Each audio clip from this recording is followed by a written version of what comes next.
I'm so happy that you are here and joining me on a beautiful spring night, or whatever the fuck we call this season now. Because I don't know what to call it anymore. But see, this is what people don't understand about what I call human-caused climate chaos. They call it climate change, but that's what climate change is about. You don't know what the fuck you're gonna get. Seriously, it's just like, spring is no longer spring, it's spruh.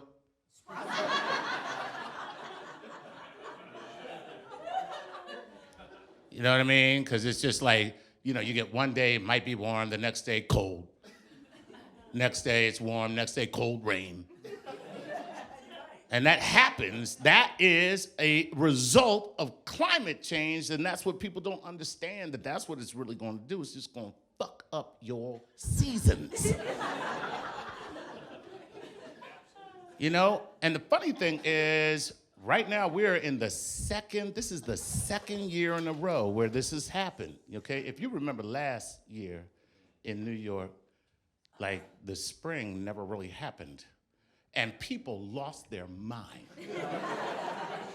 I mean, people just lost their, they're just like, oh my God, so cold.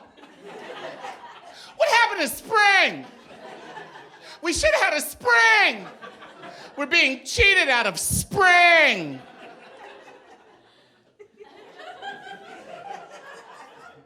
And the funny thing is, at the end of that protracted, cold, wet weather period, we had 5 days of 90-degree temperatures.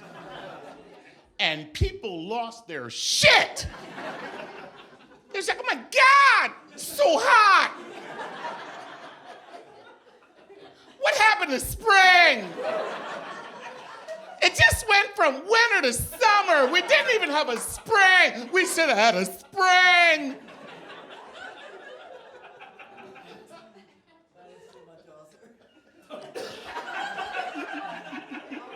Look at that, people are already reminiscing. People are reminiscing about that. I was there. We didn't have a spring. I actually was there. But at the end of those 5 days, they changed my life. Those 5 days changed my life. Because of those 5 days, I absolutely love hot weather. And I mean, I like it hot. And I don't mean just hot, I like it oppressive. I'm talking 98 degrees with 98% humidity hot. That's the kind of hot I like. I like it so hot that brothers from Africa leave their house in Brooklyn. Like, oh my God, I've got to go home.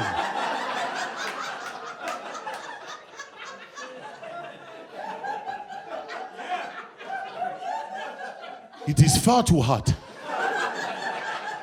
What is this bullshit?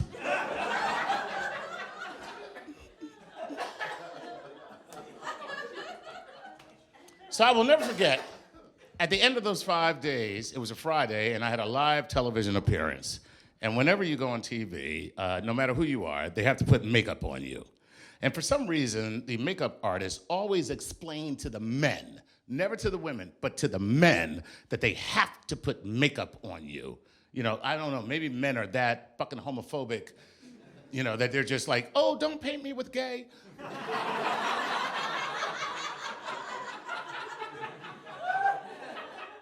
But that's not me. I love makeup, okay?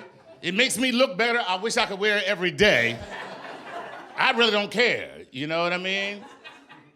So she comes over and she goes, so, we're gonna put some makeup on you.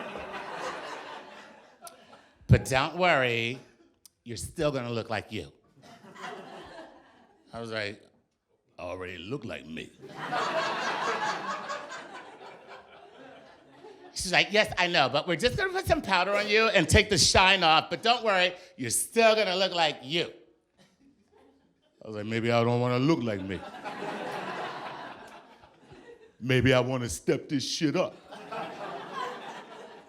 Do something different, like a smoky eye. Or a coral lip. Don't limit me, bitch. Make me beautiful. Beyonce can't be the only one.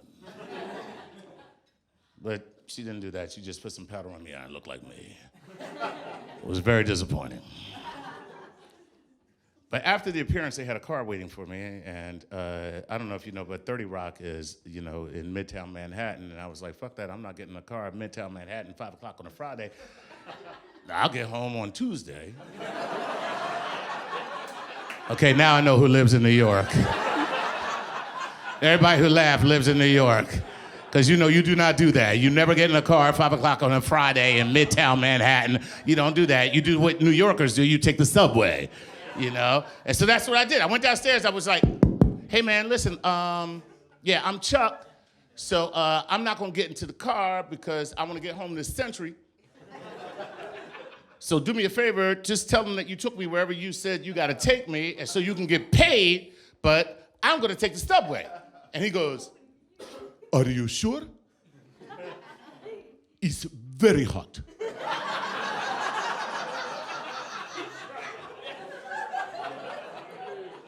And that should have been a sign to me, but instead, I go like this. Yes, I am sure.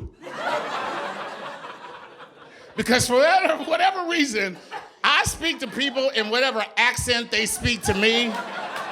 Like, I think it's because I've been living in New York for too long.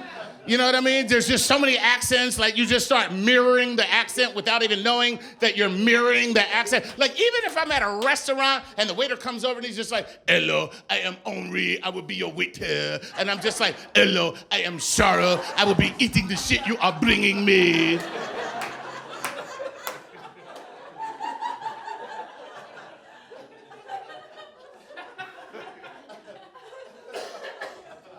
But he goes, you're okay? And I go, I'm okay. And so if you know 30 Rock, the subway station is directly under the station, right? So literally, I turn from the car and walk down into the subway, and it's 6,800 fucking degrees.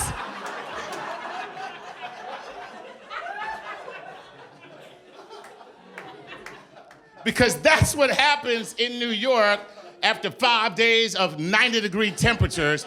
The subway just becomes a little easy-bake oven of shame. You go in it, and it smells like anger took a piss on frustration.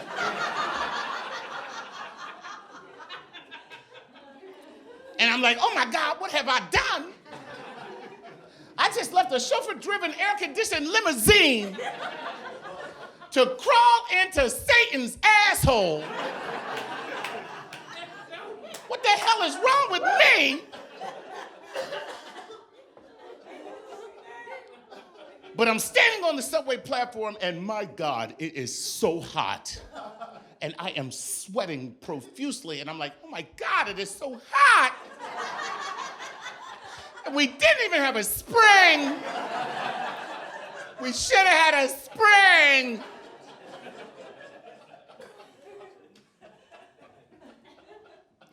And so I go into my bag, because I am sweating like I have never sweated before in my life. It was like I was showering from the inside out. Like my clothes are wet, I am dripping sweat, and I'm standing there. So I go into my bag and I pull out a wad of napkins, which are white, forgetting that I'm wearing the makeup. And I mop my brow, and the white napkins immediately turn brown, and people are looking at me.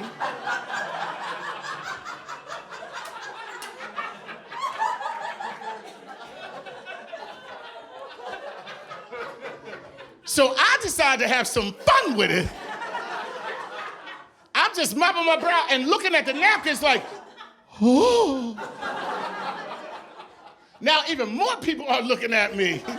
So I'm playing it up. I'm just like, oh, oh. And the white people on the platform were like, my God, it is hot. That Negro is melting. And that's why I like it fucking hot.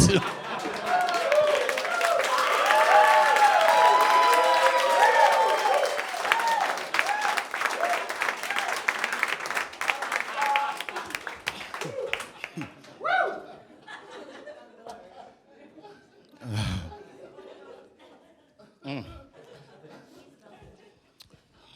love this city when it gets warm. You know, this is a very walkable city. I love walking in New York when it's warm because it's like a little circus. You know what I mean? You get your own little show. You know what I mean? I don't care where you are in New York. If you walking around this city, you get your own little show. I was on Canal Street yesterday, and there was a guy in an evening gown and a cowboy hat.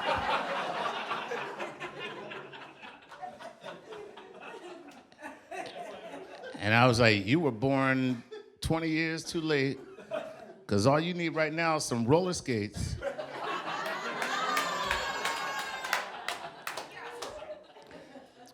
And I could get you a date. It's a great city to walk, man. That's all there is to it. I had a true New York moment last week. True New York moment. I am walking up 3rd Avenue, and there's a blind guy standing on the corner, and he's just saying out into the air, "Someone help me. Someone please help me. Someone help me."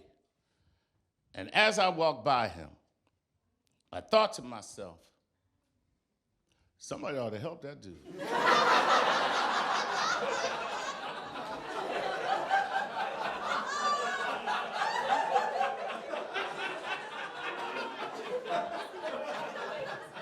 This man seems very serious about his need for help.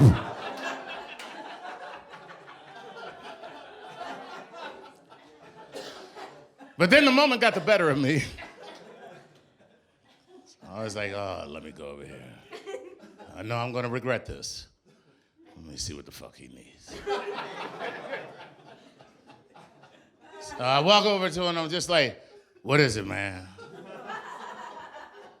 What do you need? And he's like, I can't see the traffic. The lights don't beep. I'm just trying to get to the other side of the street.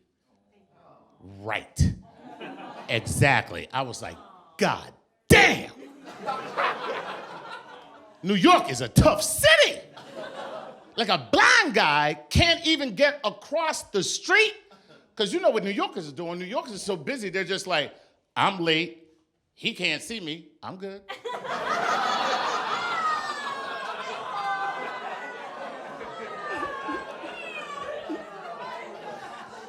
I know, some of y'all groaning, but y'all walk by that motherfucker too.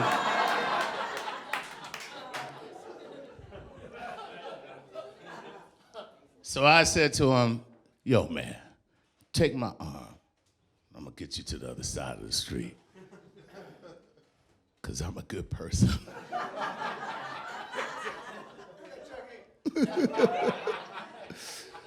So he takes my arm and we start walking across the street, and halfway across, shit got weird. He leans over to me and he says, say, you're not black, are you? Now, some of y'all are grown and I can understand that. I almost had that same reaction. But then a little voice inside of me said, you're a comedian. Let's see where this shit goes.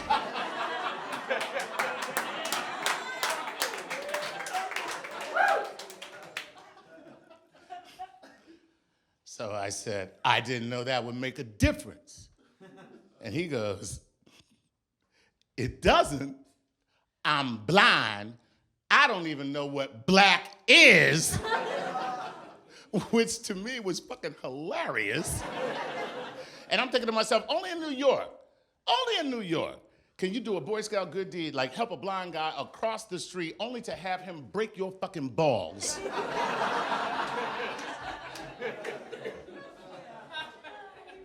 Now, thank you, he pranks you.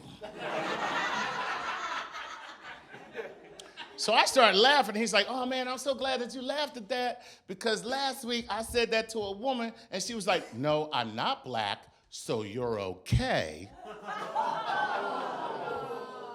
Absolutely. Now that was the right response. That's the exact right response, because if you would have responded like, I see what she's saying.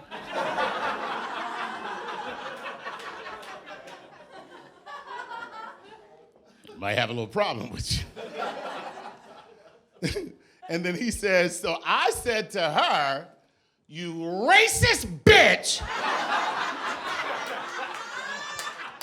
And now I'm thinking, oh my God, this is the coolest blind dude I have ever met in my life. I fucking love this, but move over, Stevie Wonder. This is the blind guy for me. This is my blind guy. And we're like having a little party in the middle of the street. I'm laughing, he's laughing, I let go of him, I slap him on the back, he gets hit by a car.